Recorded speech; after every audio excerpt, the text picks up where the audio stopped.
Korea, November 1952, 28,000 feet over the Yalu River.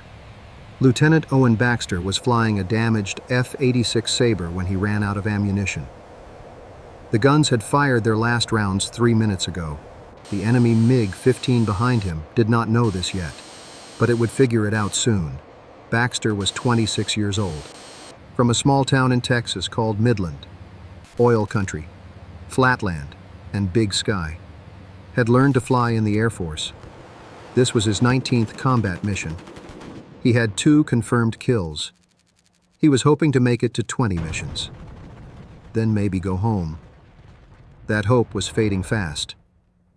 The MiG pilot was good. Had been on Baxter's tail for 5 minutes. Every time Baxter tried to break away, the MiG followed. Every evasive maneuver, every climb and dive, the MiG stayed behind him, waiting for the shot. Baxter had tried everything.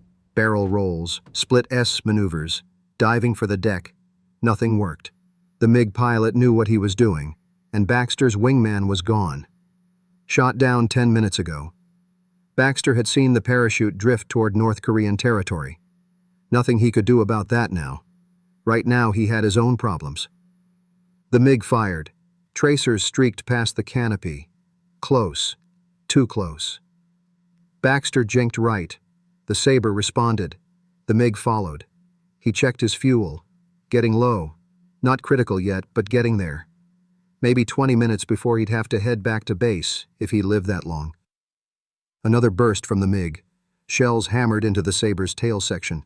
The aircraft shuddered. Red warning lights lit up the cockpit, hydraulic pressure dropping.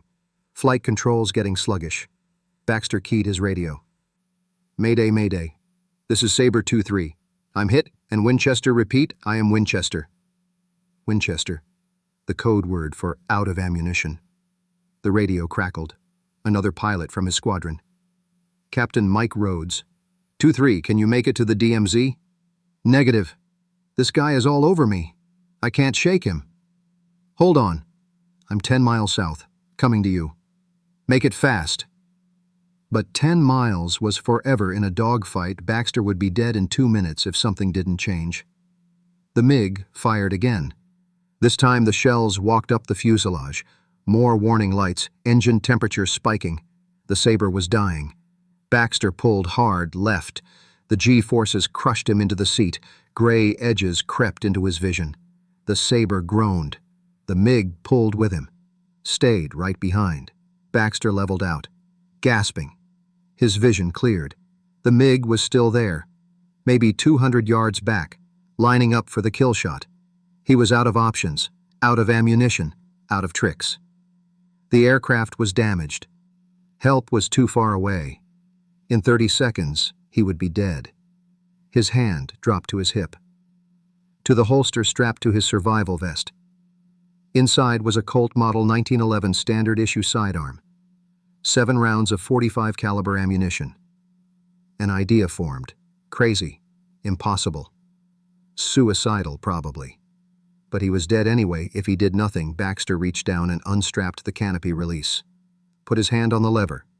Opening it at 400 miles per hour would be like sticking your hand into a hurricane, but if he could get one clear shot, just one. He pulled the Colt from its holster, thumbed off the safety, checked the chamber, round loaded, ready to fire.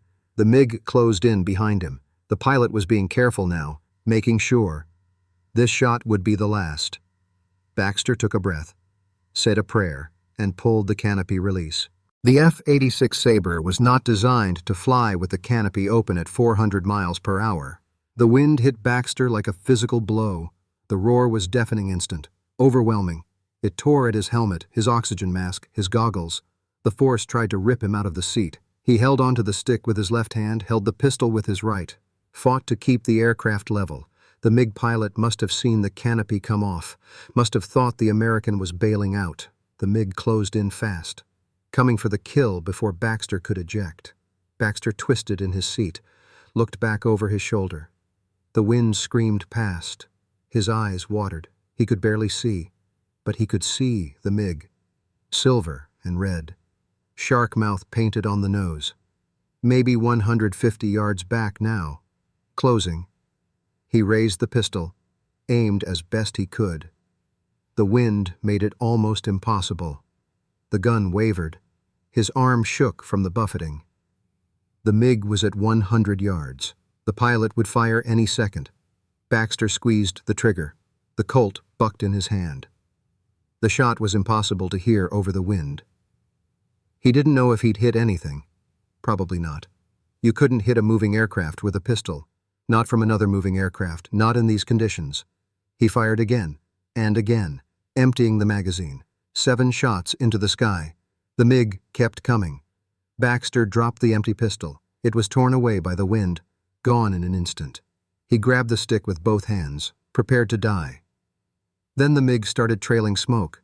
Just a thin stream at first, from the engine intake, then thicker, black smoke pouring from the jet.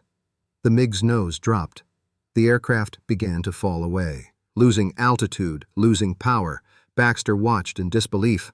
One of his shots had hit. Impossible. But it had happened. The MiG pilot was trying to recover, trying to restart the engine, but the smoke was getting worse. The aircraft was in trouble. Baxter didn't wait to see what happened next. He reached up and grabbed the canopy frame, pulled himself forward against the wind, reached for the emergency canopy latch. It took 3 tries. The wind kept tearing his hand away. Finally, he got it. The emergency canopy deployed. It locked into place. The roar of wind cut off. Sudden quiet. Just the sound of his own breathing. The thrum of the engine. Baxter looked back. The MiG was gone. Fallen away below. He couldn't see if the pilot had ejected. He checked his instruments. The Sabre was barely flying. Hydraulics nearly gone. Fuel critical. Engine temperature in the red. But it was flying. He turned south, toward friendly territory, toward the base, if he could make it that far. His hands were shaking. Adrenaline crash, shock setting in. He had just shot down a jet aircraft with a pistol. Nobody would believe this. He barely believed it himself. The radio crackled. Captain Rhodes. 2-3, what's your status? I lost you on radar. Baxter keyed the mic. His voice was hoarse. I'm heading south. The MiG broke off. You shook him? Something like that. You're a lucky son of a bitch, Baxter. Yeah, lucky. Baxter didn't mention the pistol. Didn't mention opening the canopy at 400 miles per hour. Didn't mention the impossible shot he would save that story for after he landed. If he landed. The base was 60 miles south. The Sabre was falling apart. Every system was failing. But the engine was still running. The stick still responded. He could make it. Maybe. He flew south through the November sky. Alone, damaged, alive. Behind him, somewhere a MiG pilot was probably having the worst day of his life, shot down by a pistol.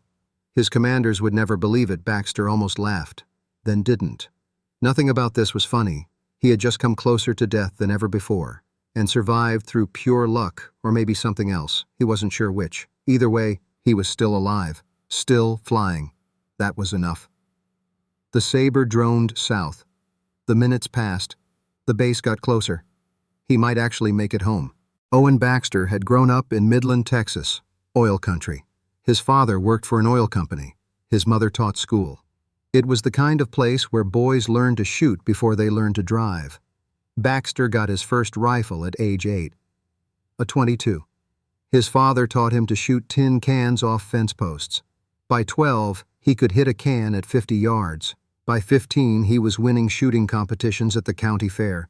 He had a gift for it. Steady hands, good eyes, patience. His father told him shooting was about breathing, about finding the space between heartbeats, about waiting for the moment when everything lined up. Don't rush the shot, his father would say. Wait for it. You'll know when it's right. Baxter remembered those lessons. Remembered the tin cans. Remembered the patience. When the war in Korea started, he was 19 working at a gas station. Going nowhere. He joined the Air Force because it seemed better than staying in Midland forever. They made him a pilot, sent him to training. He was good at it. Better than most. He understood machines, understood physics, understood how things moved through space. Flying was like shooting. You had to lead the target, had to account for speed and distance and wind, had to wait for the moment when everything lined up. He graduated top of his class, got assigned to fighters. F-86 Sabres, the best jet America had. He shipped out to Korea in early '52. His first kill came in May, a MiG-15 that got careless. Baxter had bounced him from above. 2-second burst. The MiG exploded. It felt nothing like shooting tin cans. The second kill came in July, another MiG. This one put up a fight. Dogfight lasted 8 minutes. Baxter finally got position, shot him down. That one bothered him more. He'd seen the pilot eject, seen the parachute open. The man probably survived, but Baxter had tried to kill him, had wanted to kill him. That was different from tin cans. War changed how you thought about things. Now it was November. 19 missions, 2 kills, getting close to finishing his tour, close to going home. Except he'd just shot down a MiG with a pistol. That would complicate things. The Air Force would want to know exactly what happened, would want details, would want proof, would probably think he was lying or crazy or both. He didn't have proof. The pistol was gone, torn away by the wind. No way to prove he'd even fired it. No witnesses, just him and a MiG pilot somewhere below. The only evidence would be the gun camera footage. Every Sabre had a camera that activated when you fired the guns, but he hadn't fired the guns, so no footage. He was going to have a hard time explaining this. The base appeared ahead. Kunsan Air Base, home. The runway stretched out like Salvation. Baxter called the tower. Kunsan Tower, this is Sabre 2-3. Request emergency landing. I've got battle damage and I'm low on fuel. 2-3, you're cleared for immediate landing, runway 27. Emergency equipment is standing by. Roger Tower. He lined up on final approach. The Sabre was barely responding now. Hydraulics almost gone. He was flying on cables and willpower. The runway came up fast. He pulled back on the stick. The nose came up. The main wheels hit, hard. The Sabre bounced, came down again, stayed down. He deployed the drag chute. The Sabre slowed. He worked the brakes. They were mushy, but functional. The aircraft rolled to a stop at the end of the runway. Baxter shut down the engine, pulled off his helmet. His hands were still shaking. Fire trucks and ambulances surrounded the aircraft. Ground crew ran up with ladders. Baxter unstrapped and climbed out. His legs nearly gave out when he hit the ground. Captain Rhodes was there, had landed minutes before. Jesus, Baxter! Your aircraft looks like Swiss cheese. How the hell did you fly that thing home? Carefully. What happened up there? You said the MiG broke off, but I'm hearing from the Combat Air Patrol that they saw a MiG go down in your sector. Baxter looked at him, wondered how to explain. It's a long story. I got time. Baxter took a breath. You're not going to believe this. The debriefing room was small and windowless. Bare concrete walls, metal table, 3 chairs. Baxter sat on one side. Captain Rhodes and Major Frank Collins sat across from him. Major Collins was the squadron intelligence officer, 35 years old. Looked tired. He'd been in Korea since the war started. All right, Lieutenant, Collins said. Tell me exactly what happened after you went Winchester. Baxter told the story. The MiG on his tail. The damage to his aircraft. Running out of options. The decision to open the canopy. The pistol, the 7 shots. The MiG trailing smoke. When he finished, both men were silent. Rhodes spoke first. You opened your canopy at 400 miles per hour. Yes, sir. That should have torn you out of the aircraft. I held on. And you fired a pistol at a MiG-15. Yes, sir. A .45 caliber pistol. That's what we carry. Rhodes looked at Collins. Collins looked at Baxter. Son, do you understand how this sounds? Yes, sir. I know how it sounds. You're claiming you shot down a jet aircraft with a sidearm. I'm not claiming anything, sir. I'm telling you what happened. Collins leaned back in his chair. The problem is we have no proof. Your gun camera didn't record anything because you didn't fire your guns. We have no witnesses. The MiG could have gone down for any number of reasons. It went down because I shot it, sir. With a pistol. Yes, sir. Rhodes rubbed his face. Owen, I believe you. I know you're not lying, but this is going to be a nightmare to document. The brass is going to have questions. I understand, sir. Collins pulled out a notepad. Let's go through this again. Step by step. I need every detail. They went through it 3 more times. Each time Baxter told the same story, same details, same sequence of events. Because it was the truth. And the truth didn't change no matter how many times you told it. By the end, Collins was making notes. Lots of notes. All right, he said finally. I'll write this up and send it to group. They'll send it to wing. This is going to go all the way up the chain. What happens then? Baxter asked. I don't know. I've never seen anything like this. Officially, you'll be credited with 1 probable kill. Without confirmation, we can't make it official. I understand. But off the record? Collins smiled slightly. If this is true, you just did the most insane thing I've heard of in this entire war. Rhodes stood up. Come on, Owen. Let's get you to the flight surgeon. Baxter followed him out. His body ached. His hands were scratched from the canopy frame. His ears were still ringing from the wind. But he was alive. That was what mattered. They walked across the flight line. Maintenance crews were already swarming over Baxter's Sabre, assessing the damage. The crew chief, Master Sergeant Tom Hayes, saw Baxter coming. He walked over. Sir, your aircraft is fucked. Begging your pardon. I count 37 holes. Hydraulics are shot. Tail section is barely attached. I'm amazed you got it down in one piece. It was a close thing, Sergeant. What happened to your pistol, sir? Your holster is empty. Baxter looked down. The holster hung open. The pistol was gone. Lost it. In combat, sir? Something like that. Hayes looked confused, but didn't press. I'll put in a requisition for a replacement. Thanks, Sergeant. The flight surgeon checked him over minor cuts and bruises, possible mild concussion, nothing serious. You're grounded for 24 hours, the surgeon said. After that, you can fly again if you feel up to it. Baxter nodded. 24 hours. That was fine. He needed sleep anyway. That night, he lay in his bunk and stared at the ceiling, replayed the fight in his mind, the wind, the pistol, the impossible shot. 1 bullet out of 7 had hit. 1 bullet had found the engine intake of a moving jet aircraft from another moving jet aircraft at 100 yards in 400-mile-per-hour winds. The odds of that were astronomical. Should have been impossible.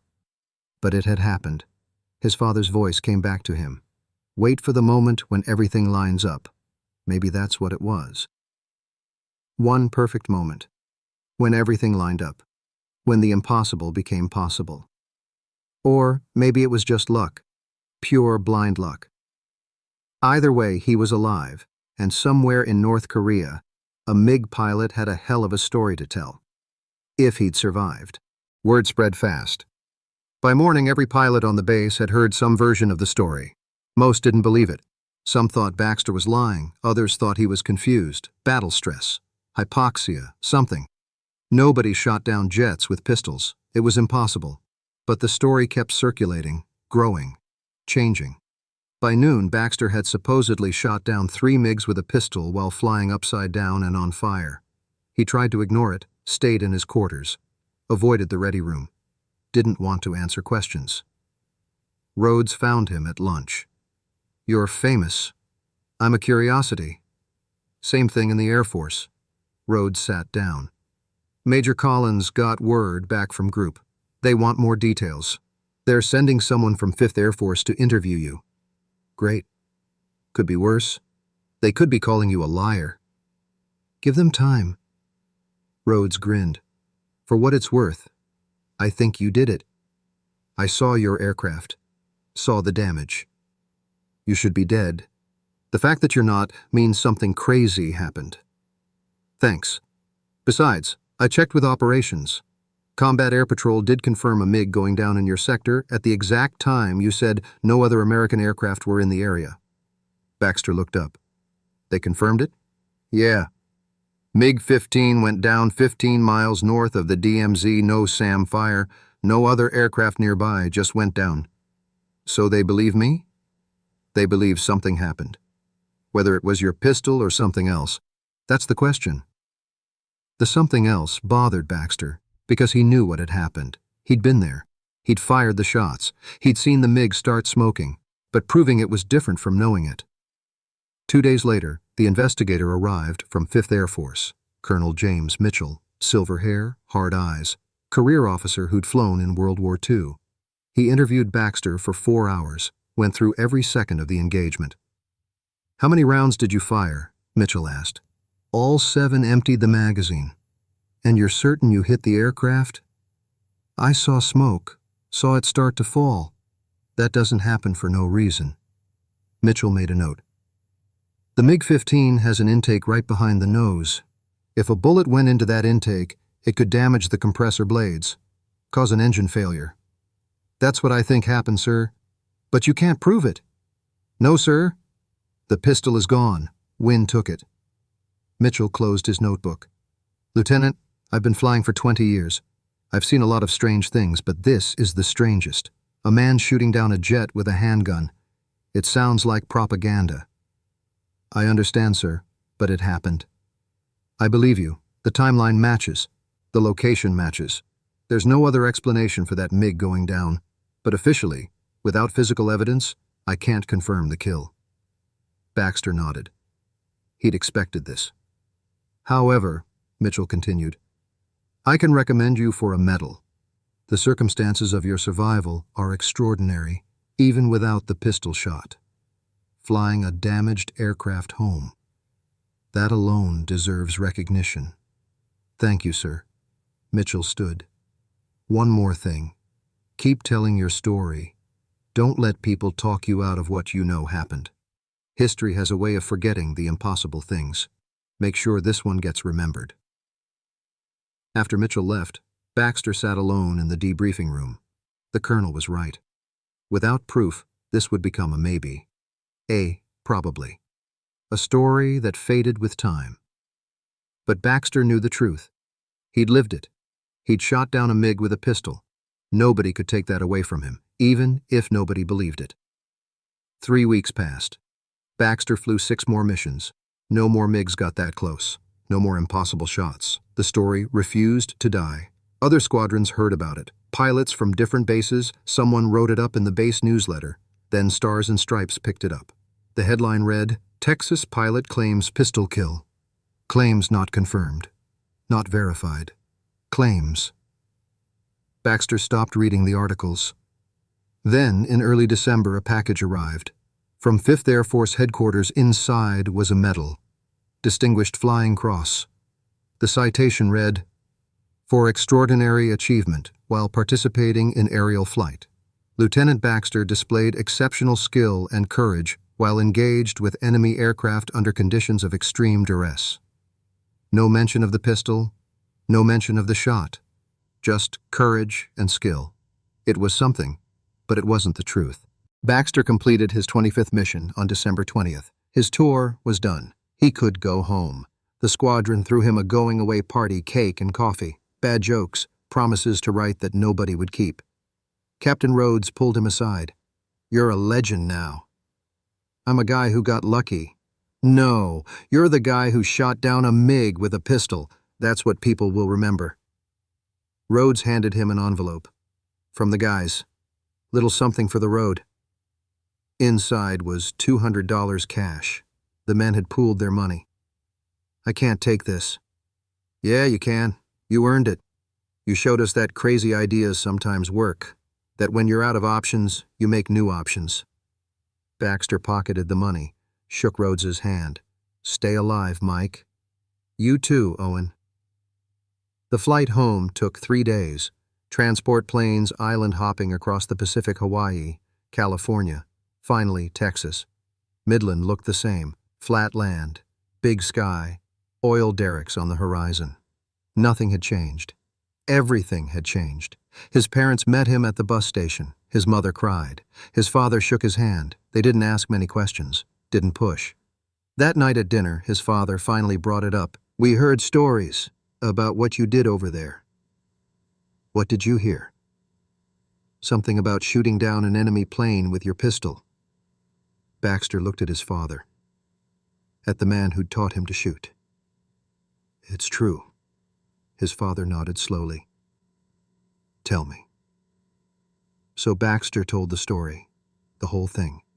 The MiG, the damaged aircraft, the decision, the 7 shots, the smoke. When he finished, his father was quiet for a long time. "You waited for the moment," he said finally. "What?" "When everything lined up. Like I taught you with the tin cans. You waited for the moment and you took the shot." "I guess I did." "Did you believe you could hit it?" "I believed I had to try. Believing I could hit it came after." His father smiled. "That's good enough.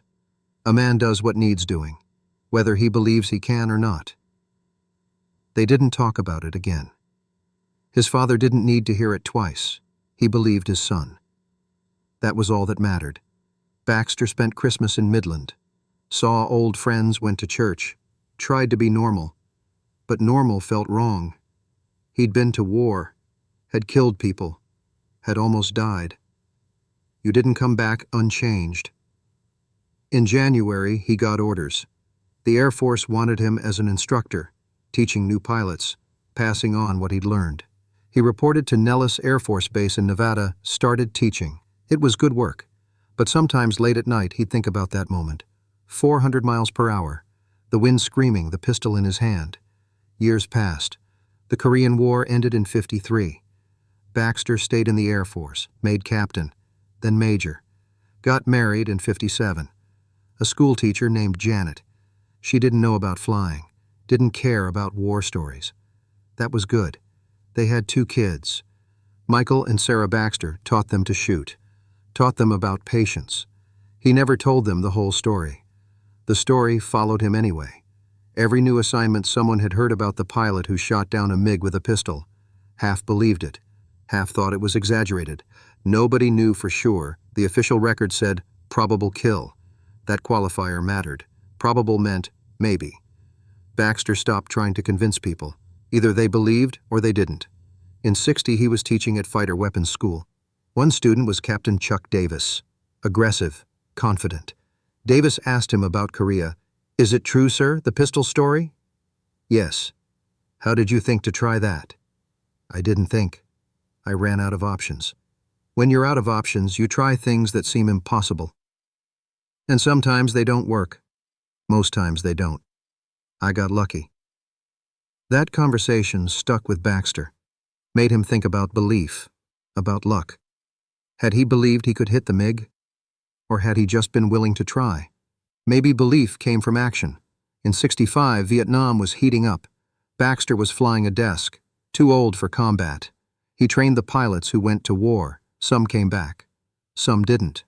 In '68, one of his students shot down 2 MiGs over Hanoi. He radioed back a message. "Tell Colonel Baxter I remembered what he taught us: when you're out of options, make new options." His story had become a lesson. That mattered more than medals. In '70, Baxter retired. Lieutenant Colonel, 22 years. He moved to Austin, tried to figure out civilian life. Janet suggested he write a book. He tried. It didn't work. On paper, the story sounded made up. The story lived on anyway. Aviation magazines ran articles, always with disclaimers, unconfirmed. He'd made peace with the doubt. He knew what happened. That was enough. In '75, a letter arrived from the Air Force Historical Research Agency. They were studying Korea. They found new evidence. North Korean records had been translated. One report from November '52 mentioned a MiG that crashed near the Yalu. The pilot survived, reported engine failure after combat. The date matched, the location matched. Baxter agreed to be interviewed. 2 historians came to Austin. They asked questions. Baxter told the story. When he finished, one historian looked uncomfortable. "This is difficult to verify. We'll note this as probable, pending further evidence." "That's fine." The historians needed proof. Baxter didn't. He'd been there. In '89, everything changed. The Cold War ended. Soviet documents were released. A researcher in Moscow found Soviet records from Korea reports by Russian advisors with Chinese forces. One report from late '52 caught attention. A MiG that crashed after engaging F-86 near the Yalu. The Soviet advisor interviewed the pilot, a Chinese flyer named Li Chen. Li's account was specific. He'd been pursuing a damaged American jet. Then something hit his aircraft. Not cannon fire. Something smaller. The intake was penetrated, compressor damaged, engine failed. Li ejected was picked up. But he told his advisor something strange. He saw the American pilot twisted in his seat, holding something small. "I thought he was signaling surrender," Li said. "Then my engine failed." The advisor noted this, marked it unusual, filed it away. For 37 years it sat in archives. Now it was public. The researcher contacted the Air Force agency. They compared reports, the dates matched, the location matched, the description matched Owen Baxter. They contacted him. He was 73, living quiet in Austin. His wife had died. His kids were grown. When the phone rang and the historian explained what they found, Baxter was silent. "So you're saying there's proof?" "Yes, sir. Soviet records confirm your account. The MiG pilot survived." He described what happened. "It matches exactly. After all these years, we'd like to revise your record change probable to confirmed. You shot down that MiG. We can prove it now." Baxter sat down. 37 years. Now proof. "When?" "A few months. By next year, it'll be official." "Thank you." "No, sir. Thank you. You did something nobody else has done." After he hung up, Baxter sat on his porch. In 75, he'd accepted that proof might never come. Now proof was here. Official. He'd been right. The news spread through the aviation community, fighter pilot associations, veterans, magazines. The man who claimed to shoot down a MiG with a pistol had been telling the truth. Letters started arriving from students, from pilots, from historians. Baxter answered some, ignored most. The confirmation was nice, but it didn't change what he knew. One letter stood out, from China, postmarked Beijing. Inside was a single page. Handwritten. "Colonel Baxter, my name is Li Chen. I was the pilot you shot down. I survived the war. I am 80 years old. I have read about the Soviet records. I wanted you to know I never doubted your story. I was there. I saw what happened. What you did was impossible. But you did it. That takes courage I respect. If you are willing, I would like to meet you, to shake the hand of the man who beat me with a pistol. Respectfully, Li Chen." Baxter read it 3 times. The MiG pilot. Alive, wanting to meet. He wrote back, said yes. The ceremony was small, just a presentation at Lackland Air Force Base in San Antonio. Baxter wore his old uniform. It still fit, barely. A 1-star general read the citation, officially changed Baxter's record to one confirmed MiG 15 kill, achieved by small arms fire, the only such kill in Air Force history. Reporters were there. They asked questions. "How did you know you could hit it?" "I didn't. But you tried anyway." "I was out of options." The story ran in newspapers, made a splash, then faded. But this time, it was official. Confirmed. After the ceremony, an old man approached. Chinese, maybe 80, walking with a cane. "Colonel Baxter?" "Yes?" "My name is Li Chen. I was the pilot." Baxter stared. The MiG pilot. The man he'd tried to kill 40 years ago. Li smiled slightly. "I wanted to meet you, to shake your hand. What you did was impossible, but you did it anyway. That deserves respect." They shook hands. 2 old men who'd tried to kill each other once. "I thought about you over the years," Li said. "Wondered if you survived. Whether you believed it yourself. I believed it. Nobody else did. Now they do." Li gestured to a bench. "May we sit? I have traveled far." They sat. 2 veterans, 2 pilots, 40 years away from that moment. "Tell me," Li said, "when you opened your canopy, when you raised your pistol, did you think you would hit me?" "No. I thought I would die, but I wanted to try something first. And yet, you hit me 1 shot out of 7, at 100 yards, in 400-mile-per-hour winds. That is not luck." "What would you call it?" Li thought, "In China we have a saying, The impossible thing is impossible only until someone does it. Then it becomes merely difficult. You made the impossible merely difficult. I like that. They sat in silence, watched people walk by. Finally, Li spoke again. After you shot me down, my commanders questioned me. They wanted to know how an American jet with no ammunition defeated me. I told them the truth, that the pilot shot at me with a small weapon, that my engine failed. Did they believe you? No. They thought I was making excuses. They grounded me for 6 months, treated me like a coward. Baxter felt something twist. I'm sorry. Li waved a hand. Do not be sorry. You did your job, I did mine. But I wanted you to know we both suffered from disbelief. Both of us knew the truth. Neither could prove it. Not then. But now we can. Yes, now the world knows. That gives me satisfaction. Not because I want people to know I was beaten, but because I want them to know I was beaten by something extraordinary. There is honor in that. They talked for another hour.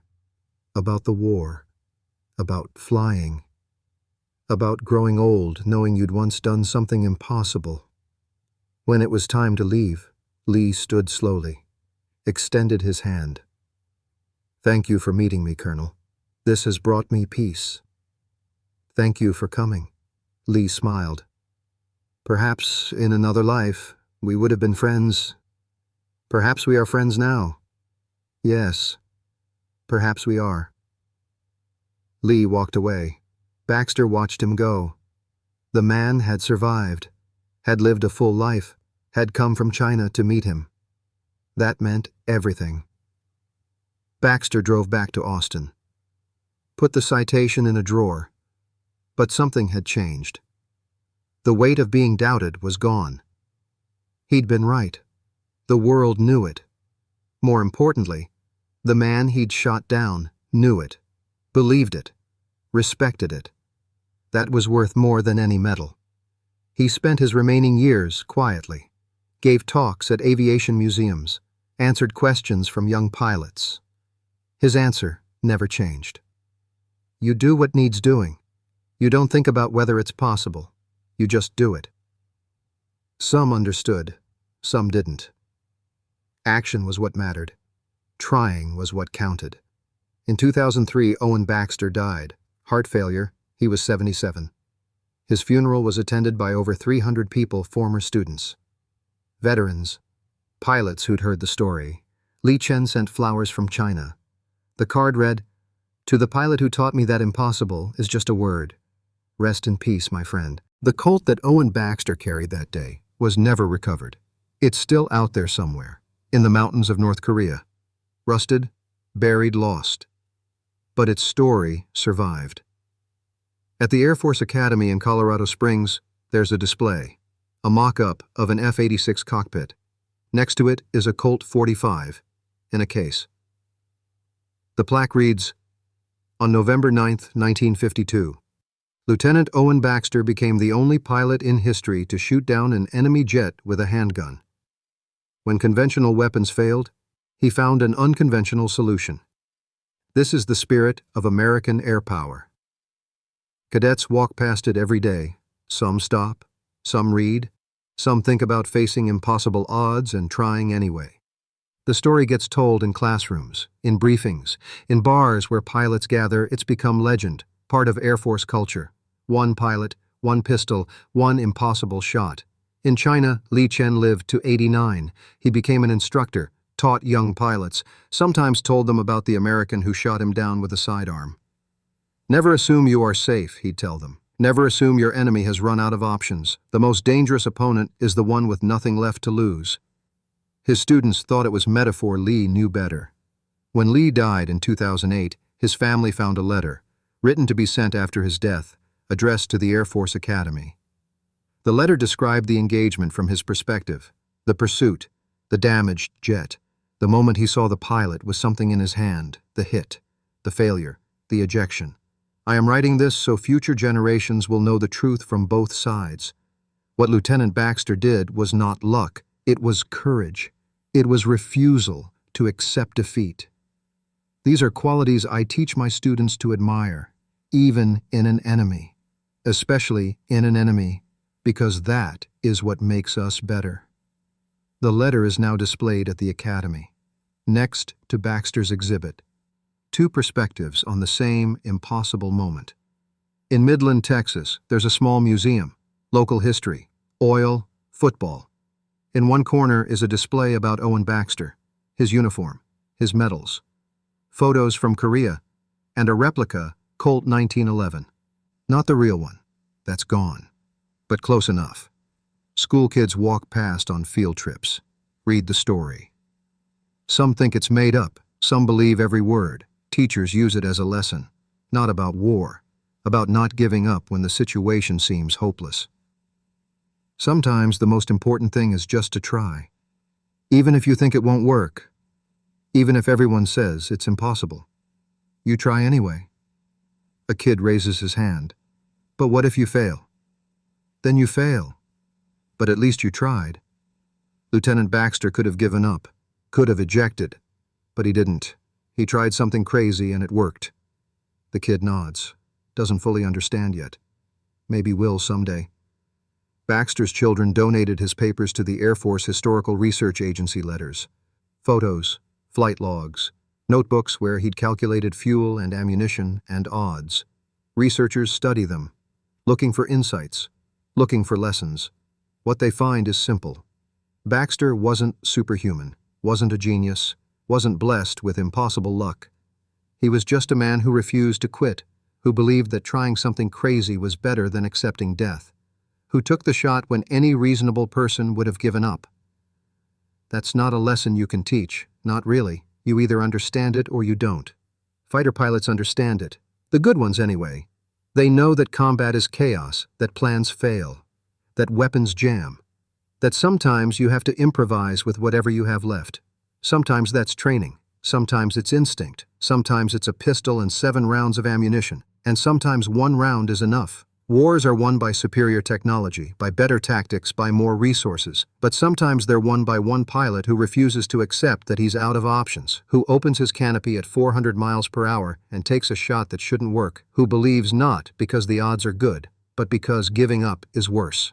Owen Baxter took that shot on November 9, 1952. The bullet traveled 100 yards through 400-mile-per-hour winds, found the intake of a MiG-15, damaged the compressor, caused engine failure.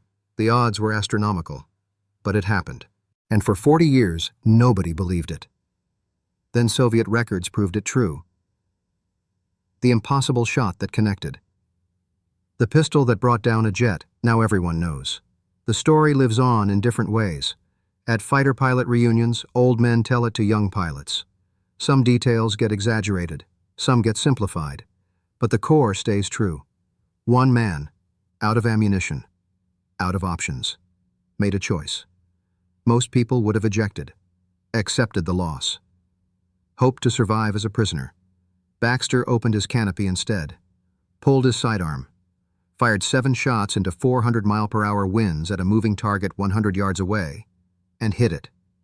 That's not luck. That's not skill. That's something else. Maybe refusal to quit. Maybe creativity under pressure. Maybe courage when death is certain. Or all 3. Whatever it was, Baxter had it. And in one impossible moment, it was enough.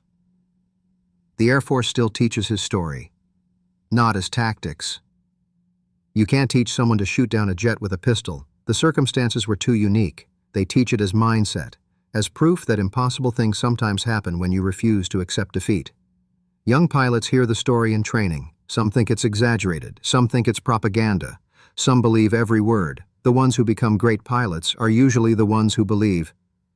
Not because the story proves pistols can shoot down jets, but because it proves that giving up is a choice. Baxter never wanted to be famous, never wanted to be a legend. He just wanted to survive, wanted to make it home. He did both, against impossible odds. Using an impossible method.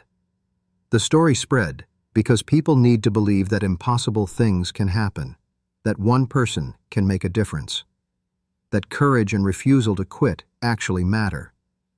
Baxter proved they do. On November 9, 1952, in the sky over Korea, Owen Baxter opened his canopy at 400 miles per hour, pulled a Colt Model 1911 from his holster, aimed at a MiG-15 that was about to kill him, and fired. 1 bullet out of 7 found its mark, penetrated the engine intake, damaged the compressor blades, caused catastrophic failure. The MiG fell. Baxter flew home. Some call it the greatest air-to-air kill in history. Some call it the luckiest. Baxter would have called it trying. Trying when trying seemed pointless. Trying when the odds were against him. Trying because giving up was worse. And sometimes trying is enough. Sometimes the impossible shot connects. Sometimes the pistol brings down the jet. Sometimes one man with nothing left makes his own luck. That's the lesson. That's what survives. Not the technical details, not the ballistics, not the engineering analysis of how a .45 caliber bullet could disable a jet engine, but the choice, the moment of decision, the refusal to quit. That's what cadets remember when they walk past the display at the Air Force Academy. That's what pilots remember when they face their own impossible moments. Owen Baxter shot down a MiG with a pistol. The impossible happened. Because one man refused to accept that it couldn't.